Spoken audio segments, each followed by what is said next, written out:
Hello to my wonderful children. My name is Komal, your English teacher, and I am here again with another video of chapter number 3, that is two stories about flying.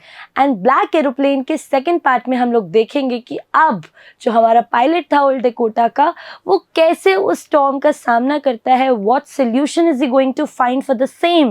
We are going to read about all these things in this part. Okay, so what are we going to see? We'll be looking at the stormy clouds and the loss of navigation, how he would lose all the connection to that of the ground, and कैसे वो stormy clouds को encounter करेगा.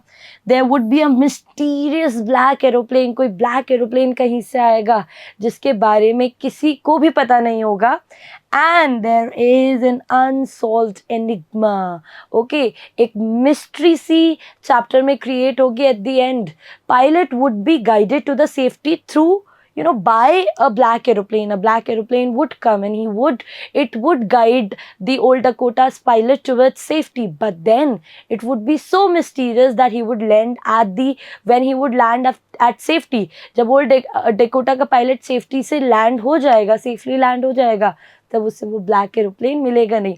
तो we'll be unlocking this enigma, this mystery as well. Okay, and what is the competency of this particular part? First is experience brings the confidence. अगर आपको किसी चीज़ का experience नहीं है तो आप उसमें फर्स्ट टाइम में ही उतना ज़्यादा कॉन्फिडेंट फील नहीं कर सकते जितना आप एक्सपीरियंस के साथ करेंगे. देखो, एक्सपीरियंस और रिस्क इंटर रिलेटेड होते हैं. If a person is experienced, उसके रिस्क लेने के चांसेस उतने ही बढ़ जाते हैं क्योंकि कॉन्फिडेंस बहुत बूस्टेड अप होता है. लेकिन अगर किसी चीज़ में बिल्कुल एक्सपीरियंस नहीं है तो people they don't take, generally लोग उस चीज़ में रिस्क लेते नहीं हैं. तो एक्सपीरियंस क्या करता है? कॉन्फिडेंस बूस्ट करता है, रिस्क मैनेजमेंट को बूस्ट करता है. Second, self conscious find a way out. अगर आप स्ट्रॉन्ग पर्सनैलिटी हो, अगर आपकी सेल्फ कॉन्शियस बहुत स्ट्रॉन्ग है, अगर आपको सही और गलत के बीच में फ़र्क करना आता है, तो हमेशा आप देखना, जब भी आप किसी प्रॉब्लम में फंसेंगे, you will be able to take a way out of that particular problem. So these are the two competencies of particular video, and now we'll be looking at the chapter. Last video में याद है ना how he came across a big storm. Now we'll see what he's going to do. Okay, are you all excited? Yes. चलो, we'll all start reading. It was impossible to see anything outside the aeroplane. The old aeroplane jumped and twisted in the air. I looked at the compass. I couldn't believe my eyes. The compass was turning round and round and round. It was dead. Last part में we've read कि उसने क्या किया था finally, क्योंकि उसे पता था उसके पास पूरा इतना ज़्यादा फ्यूल नहीं है कि वो स्टॉर्म के ऊपर से जाए या स्टॉर्म के नीचे से जाए या स्टॉर्म के ईस्ट से जाए या स्टॉर्म के वेस्ट से जाए. He didn't have extra fuel to spare for all these tricks. So only solution that he was left with, either he could have gone inside the storm, यानी storm से होते हुए इंग्लैंड की तरफ जाए या पेरिस वापस जाए, रिफ्यूल करे, storm को ख़त्म होने का वेट करे और फिर इंग्लैंड जाए. But his desperation to meet his family was extreme. His desperation to eat that big lavish English breakfast was so big that he decided to move through the storm. उसने decide किया था कि वो कैसे जाएगा, storm के अंदर से. अब जैसे ही उसने स्टॉर्म में एंटर किया तो क्या हुआ? Everything turned black for him. सारी की सारी चीज़ें ब्लैक हो गई. कुछ भी हमारे ओल्ड डकोटा के पायलट को नहीं दिख रहा था. Everything seemed extremely black and the old aeroplane jumped in the air, यानी कि he lost total control of the airplane. Airplane में जितना भी उसका स्टेयर होता है, जो भी, I am not very good with the technicalities of an airplane. So जो भी उसका स्टेयरिंग होता है, जिससे भी कंट्रोल करते हैं, उन सब पे पायलट का कोई बस नहीं चल रहा था. जो एयरप्लेन था वो स्टॉर्म में अपने आप ऊपर नीचे जंप करके मूव करता जा रहा था. It means he lost total control over the airplane. उसके बाद he try to look at the compass that in which direction was he moving. तो उसने जैसे ही कंपस को उठा के देखा तो compass was moving round and round and round. वो कंपस गोल गोल गोल गोल घूमे जा रहा था and suddenly it stopped working. It means यहाँ पे लिखा है ना, इट वाज डेड, यानी कि वो खराब हो चुका था, उसने बिल्कुल भी काम नहीं किया. और यहाँ पर एक बहुत अच्छा लिटरेरी डिवाइस है, और उस लिटरेरी डिवाइस को हम क्या कहते हैं बच्चों? Personification, very good. पर्सोनिफिकेशन क्यों? क्योंकि यहाँ पर एक टर्म यूज़ किया होगा, देखो डेड, मैंने ऐसे वो टेढ़ी मेढ़ी लाइंस बनाई है ना, क्यों? ताकि तुम लोगों को समझ में आए। डेड, क्या कोई इंस्ट्रूमेंट जब खराब होता है, कोई नॉन लिविंग चीज़ खराब होती है तो हम उसे डेड बोलते हैं, या बोलते हैं कि now it is not working? Dead क्या होता है? एक ह्यूमन एट्रीब्यूशन होता है। डेथ क्या है? It's an attribution of a human quality, a persons quality. ठीक है, तो ये जो ह्यूमन क्वालिटी दी गई है हमें, हमने कंपस को जो डेथ की ह्यूमन क्वालिटी दी है, उसको हम क्या कहते हैं बच्चों? personification. Rather than saying that the compass stopped working, writer Frederick Forsyth has used the term that it went dead, यानी कि वो मर गया था। मरना एक ह्यूमन एट्रीब्यूट है, एक लिविंग एट्रीब्यूट है। जब हमने इस लिविंग एट्रीब्यूट को कंपस को दिया, तो तब ये कौन सा लिटरेरी डिवाइस बन गया? पर्सोनिफिकेशन। और ये याद रखना है, ठीक है? उसे कुछ नहीं दिख रहा था, everything turn black, compass stopped working, it would not work. The other instruments were suddenly dead too. I tried the radio. Paris control, Paris control, can you hear me? There was no answer. The radio was dead too. I had no radio, no compass, and I could not see where I was. I was lost in the storm. Now he tried. उसने देखा कि उसका compass काम नहीं कर रहा था, वो बिल्कुल भी प्लेन के बाहर नहीं देख पा रहा था। उसने जैसे तैसे करके, जद्दोजहद करके रेडियो को उठाया and tried to he tried to establish a communication with the Paris control. क्योंकि अभी पेरिस सिर्फ 150 किलोमीटर ही पीछे था, यानी कि वो पेरिस के बहुत आसपास था। As per planes distance and speed के हिसाब से वो पेरिस के आसपास था। तो उसने सोचा कि वो पेरिस कंट्रोल को कॉल करके पूछेगा, एंड वो उनसे पूछेगा कि वो किस डायरेक्शन में मूव कर रहा है एंड वो कहाँ लैंड कर सकता है प्लेन को अभी इसी वक्त। So he tried to establish a communication through radio, और वो बार बार Paris control, he was trying to communicate, he was trying to contact Paris control, but क्योंकि जो storm था वो इतना extreme था कि उसका रेडियो ने भी काम करना बंद कर दिया था। So now the pilot didn't have any compass, his radio was not working and he could not see anything, he could see nothing outside the plane, बिल्कुल कुछ नहीं दिख रहा था, पिच ब्लैक हो चुका था, and he got to know that he was stuck in the storm. और एक बार को तो उसको ये भी ख्याल आया कि शायद वो जल्द ही मरने वाला है। इस मेनेसिंग स्टॉर्म के अंदर फंस के ये रिस्क लेके शायद उसने गलती की। A single thought that came to his mind, क्योंकि that storm didn't leave any instruments working, सारे के सारे इंस्ट्रूमेंट्स खराब हो गए थे। ओके, अब हम लोग एक क्वेश्चन देखेंगे, बहुत इंपॉर्टेंट क्वेश्चन है वो, CBSE से related, and this question has come into your boards, so make sure you read it properly. Okay, what is the question? Recount the experience of the pilot of the Dakota inside the black clouds. The moment he entered, देखो एक होगा what was the experience of old Dakota's pilot during the storm. During the storm यानी कि पूरे के पूरे storm में ख़त्म होने तक क्या एक्सपीरियंस था, वो वाला क्वेश्चन अलग होगा। लेकिन जब वो एंटर किया था, the moment he entered the storm, उस क्वेश्चन में हम लोग सिर्फ क्या लिखेंगे? Will be writing only about this, that he कैसे उसके इंस्ट्रूमेंट्स वगैरह ने काम करना बंद कर दिया। तो हम लोग जल्दी से आंसर देखते हैं। The pilot found that everything was black inside the clouds. Pilot ने देखा, the moment he entered with the great grit, with the rock solid grit, with the perseverance and with the determination that no matter what I'm going to meet my family, I'm going to spend my holidays with my family. तो जैसे ही entered the storm, he could see nothing. उसको कुछ नहीं दिख रहा था, everything turned black. It was impossible to see anything outside the aeroplane. The old aeroplane rolled and jumped in the air. So क्या हुआ था कि वो कुछ नहीं देख पा रहा था, और जो ओल्ड सा एयरप्लेन था, ओल्ड डकोटा DSO-88, ये ओल्ड डकोटा बिल्कुल भी कंट्रोल में नहीं आ रहा था, रोल कर रहा था, जंप कर रहा था, कर्व्स बना रहा था, and pilot had completely lost the control over the plane. अब तुम्हें देखो बहुत बार ऐसे लगेगा कि चीज़ें बहुत रिपीटिंग है।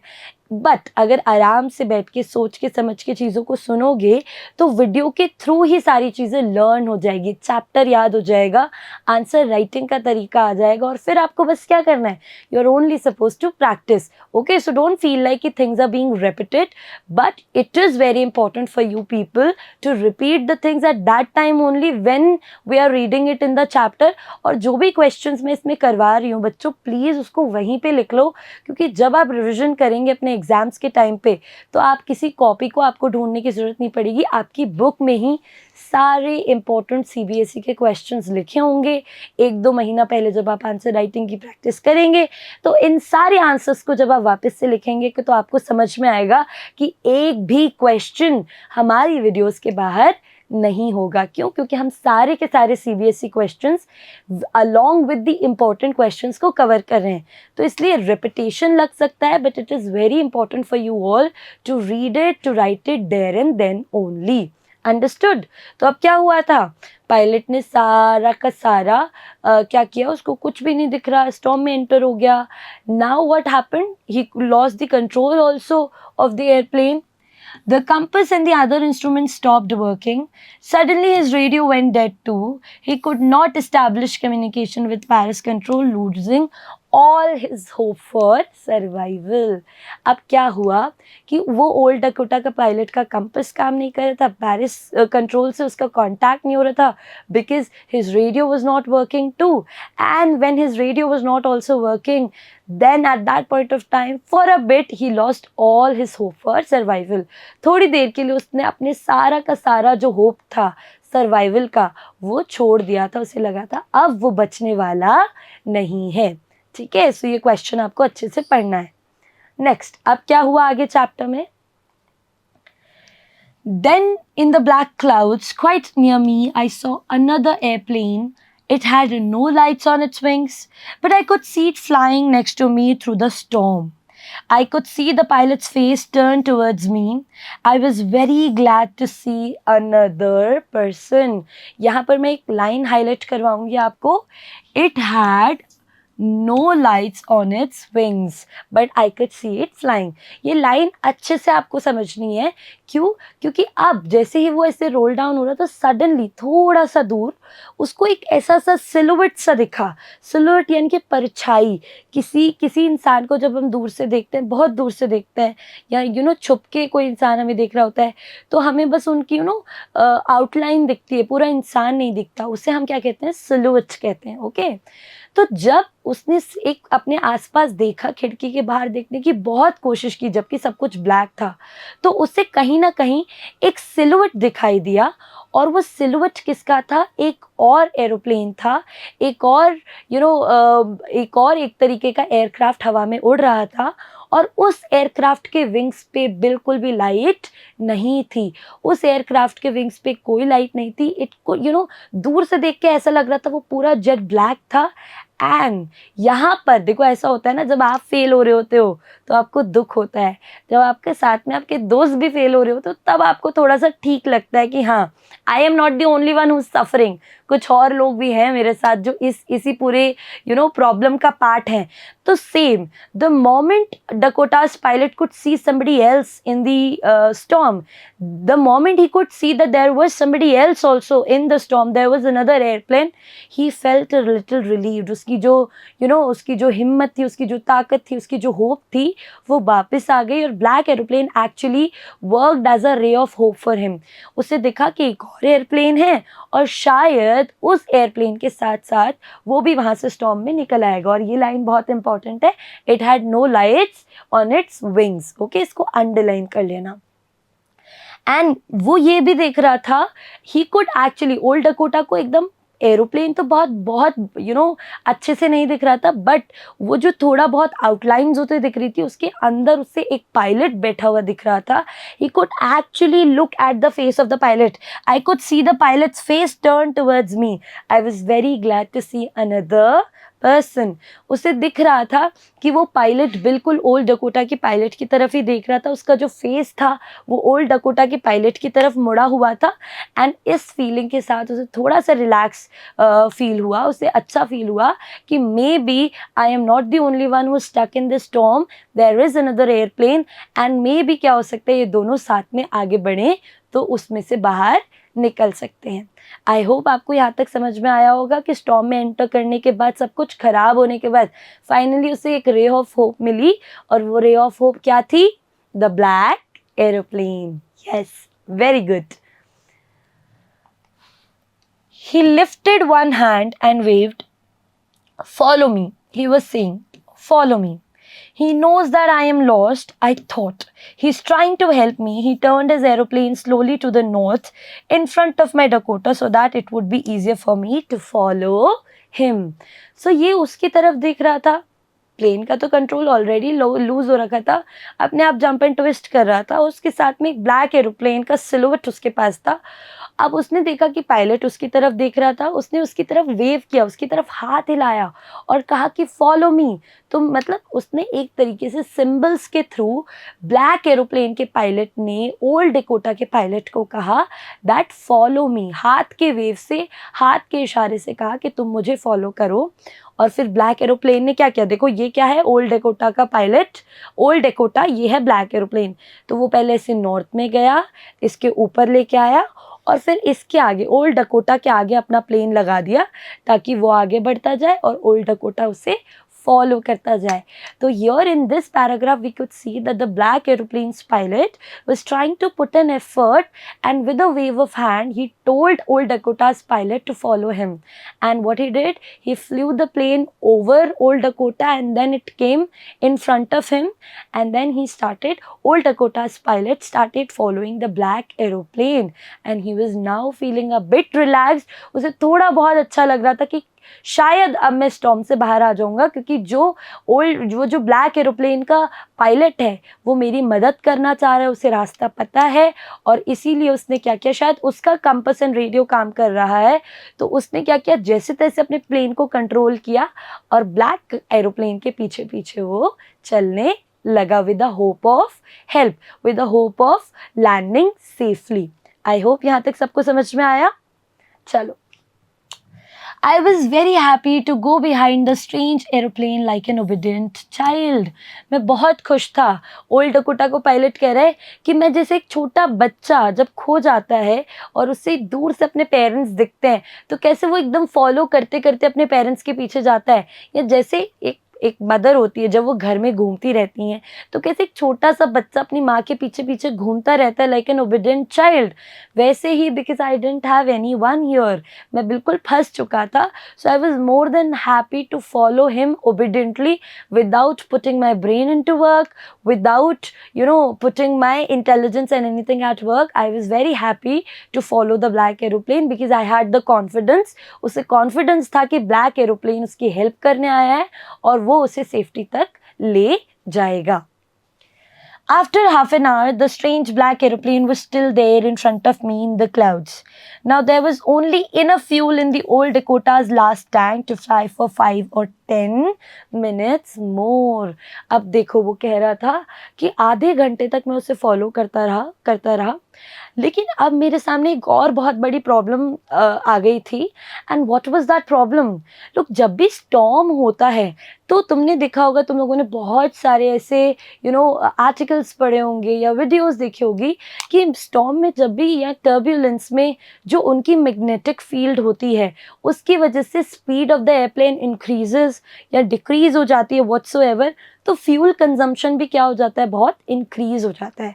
अब ओल्ड डेकोटा का पास पहले तो इतना फ्यूल था कि वो इंग्लैंड पहुंच जाए, but due to this extreme storm and jumping and rolling of the airplane, now आधे घंटे उस एयरप्लेन को स्टॉर्म में फॉलो करने के बाद उस ओल्ड डेकोटा के पायलट को एक और बहुत बड़ी चुनौती का सामना करना पड़ा। And what was the hurdle?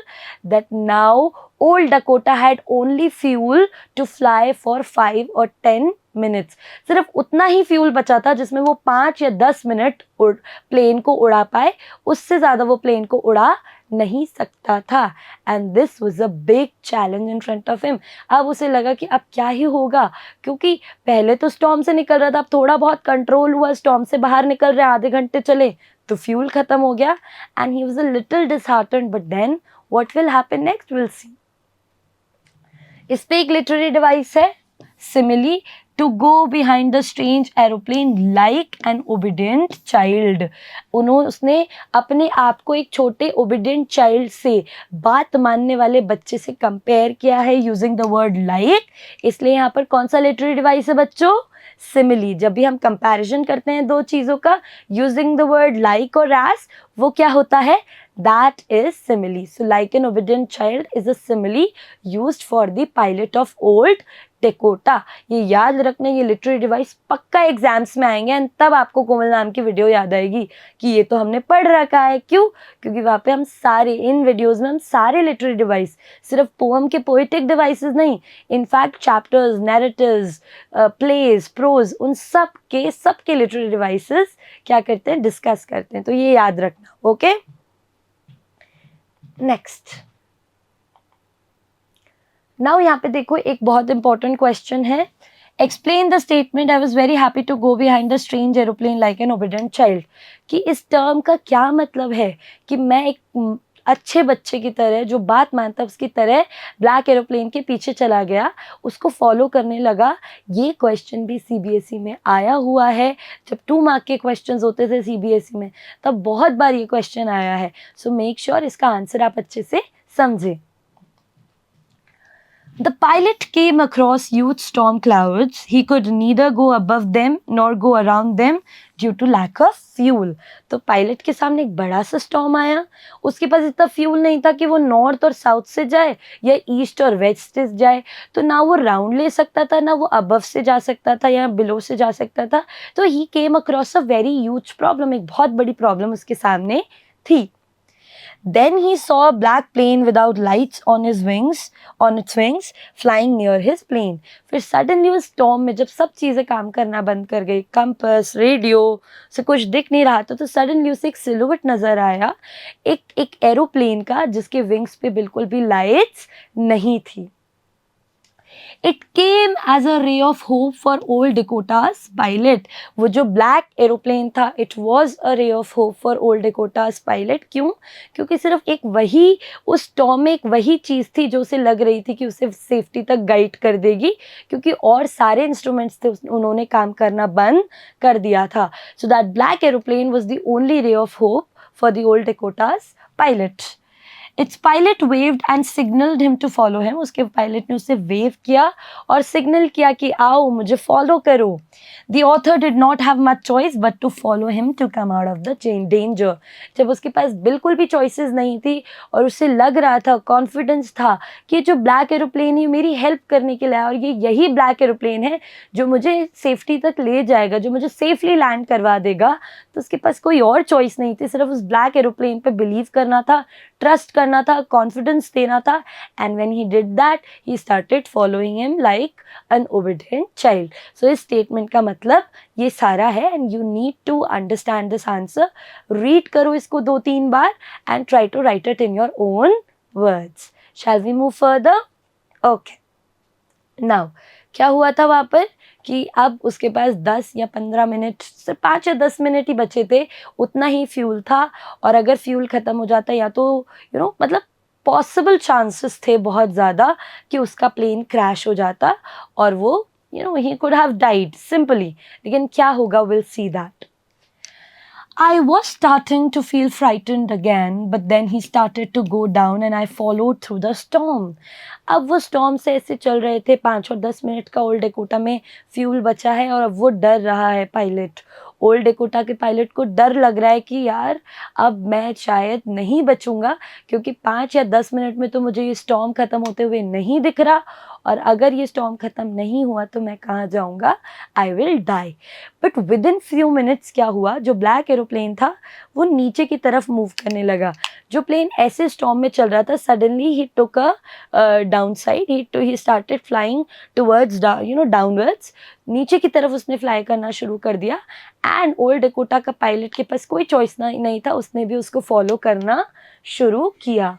Suddenly, I came out of the clouds and saw two long straight lines of the lights in front of me. अब क्या हुआ, उसने देखा जैसे ही वो नीचे स्टॉर्म से बाहर निकला, नीचे आया, he could see उसके सामने उसे दो बड़ी सी लाइनें दिख रही थी लाइट से।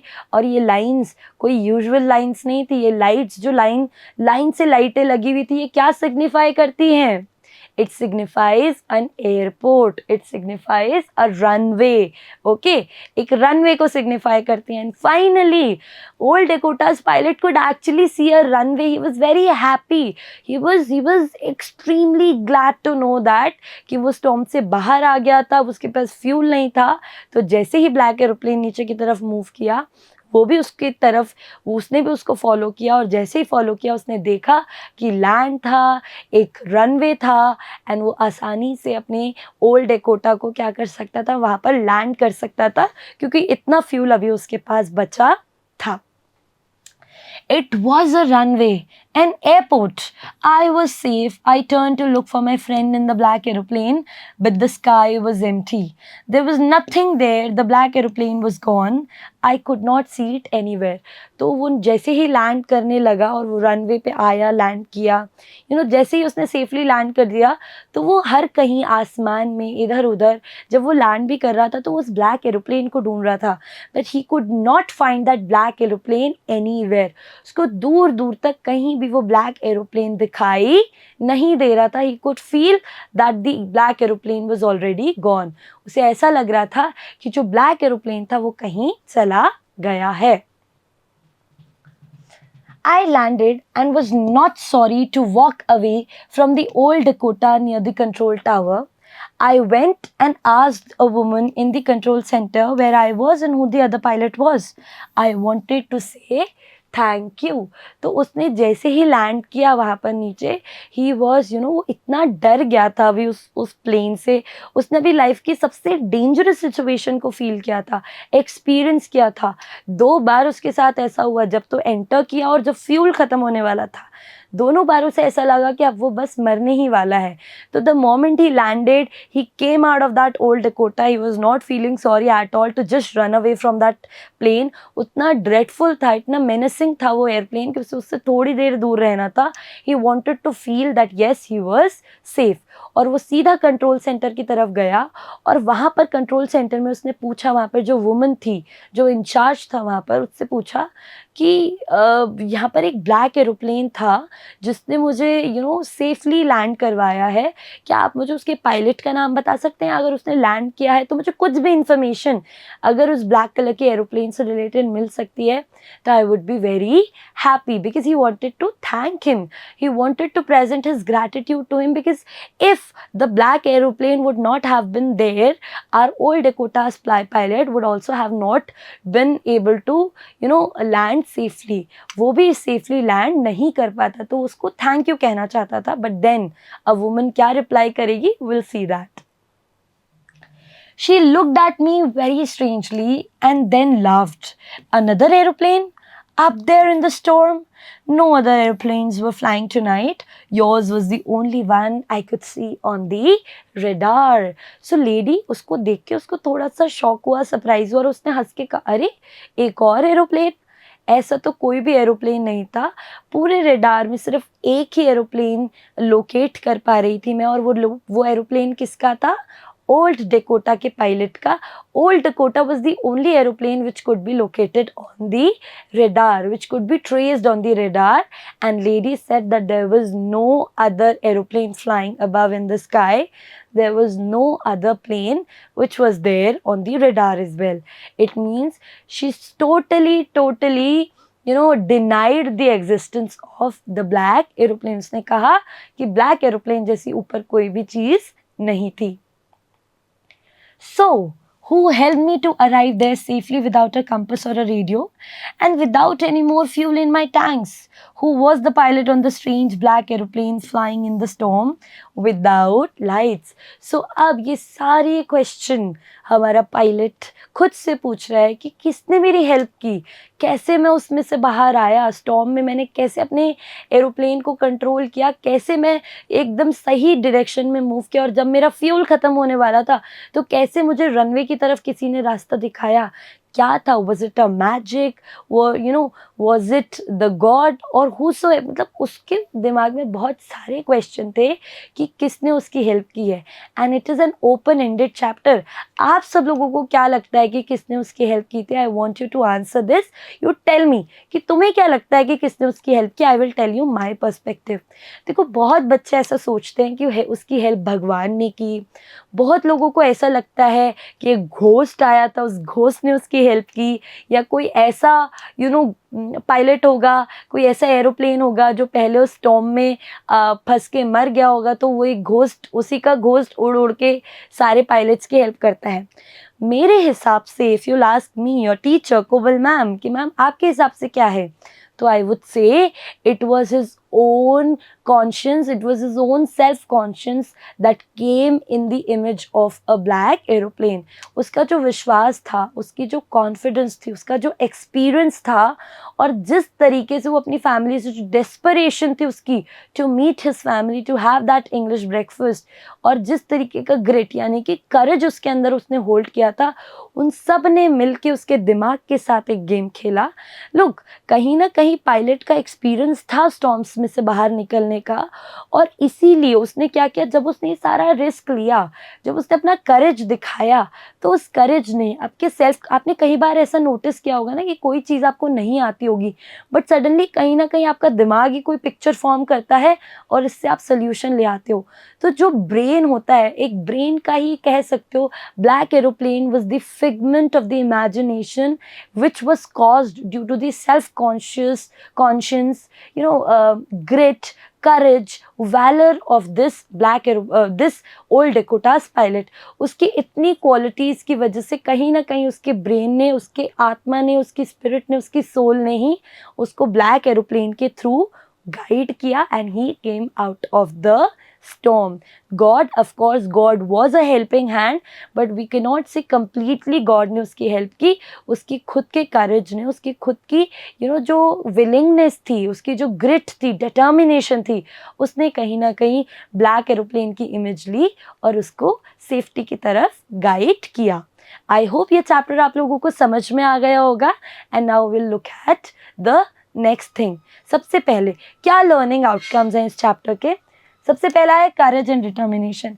अगर हमारी लाइफ में करेज है, अगर हम करेजियस हैं, अगर हम डिटरमाइंड हैं, तो हम बड़ी से बड़ी प्रॉब्लम को नॉक डाउन कर सकते हैं लाइफ में, चाहे वो प्रॉब्लम हमसे भी बड़ी क्यों ना हो, इस पूरी दुनिया से बड़ी क्यों ना हो. If you are courageous and if you have determination, you can knock down every single problem. Second, faith and trust. If you don't believe yourself, if you don't have any trust on your experience, on your skill, तो आप कुछ भी नहीं कर सकते. आज अगर if I am teaching you all, if I don't have faith in myself, if I don't trust my skills, if I don't trust my experience of 10 years of teaching English, then would I be able to deliver such content? Never. जब तक आप खुद पे भरोसा नहीं करते, जब तक आप खुद पे ट्रस्ट नहीं करते हैं, जब तक आप अपनी स्किल्स, अपनी लर्निंग, अपने एक्सपीरियंस पे ट्रस्ट नहीं करते हैं, तब तक आप कुछ भी कभी भी कोई भी चीज़ को अच्छे से नहीं कर पाएंगे. यही किया था हमारे ओल्ड डेकोटा के पायलट ने. उसने खुद पे भरोसा रखा कि कोई बात नहीं, स्टॉर्म है, मुझे जाना है, मुझे पहुंचना है, मुझे खुद की स्किल्स पे ट्रस्ट है कि मैं स्टॉर्म से निकल जाऊंगा. और उसी ट्रस्ट ने एक इमेज ली ब्लैक एरोप्लेन की, and he was guided to the safety. Understood all of you? चलो, it is the time for the assessment. सबसे पहला, what problem does the protagonist face while flying over the France? जब France के ऊपर से जब वो उड़ रहा था, जब फाइनली पेरिस 150 किलोमीटर पीछे था, तो किस तरीके की प्रॉब्लम हमारे ओल्ड डेकोटा के पायलट को फेस करनी पड़ी? Engine failure, fuel shortage, bad weather और रेडियो मैलफंक्शन. सबसे पहला प्रॉब्लम क्या था वो दिमाग में रखना है. I will give you 5 seconds. Are you all ready? Okay.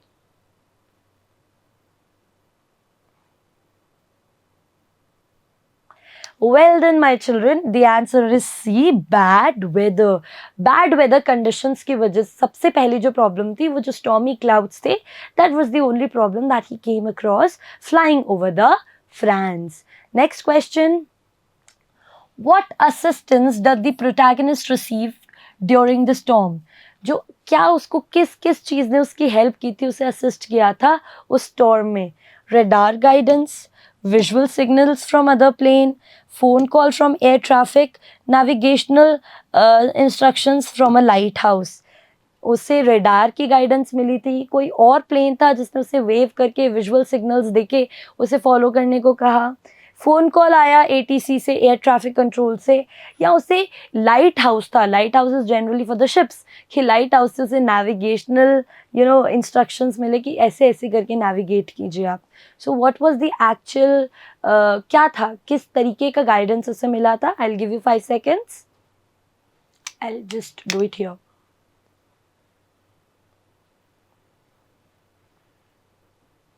Yes, what is the answer? The answer is visual signals from another plane. The black aeroplane की रूप में उसे visual signals मिले थे and he started following it like an obedient child. Next question. Frederick's decision to follow the black aeroplane was driven by. जो Frederick का decision था कि मुझे उस ब्लैक एरोप्लेन को फॉलो करना है, क्या उसे किसी ने बोला था ये चीज़? किस तरीके से उसने वो डिसीजन मेकिंग किया, किस तरीके से ओल्ड डेकोटा के पायलट ने उस डिसीजन को लिया? This is what we are going to read. Was it a gut feeling, a logical analysis, orders from Paris control और प्रीवियस एक्सपीरियंस? क्या उसके मन में कॉन्फिडेंस और गट फीलिंग थी, या उसे एक लॉजिकल, उसने बैठ के कैलकुलेट किया, या वो सब लॉजिकल एनालिसिस था? पेरिस कंट्रोल ने उसे ऑर्डर किया था, या उसके पास पहले लाइफ में ऐसे एक्सपीरियंसेस हो चुके हैं जिसकी वजह से उसने एक ब्लैक एरोप्लेन को फॉलो करने की कोशिश की?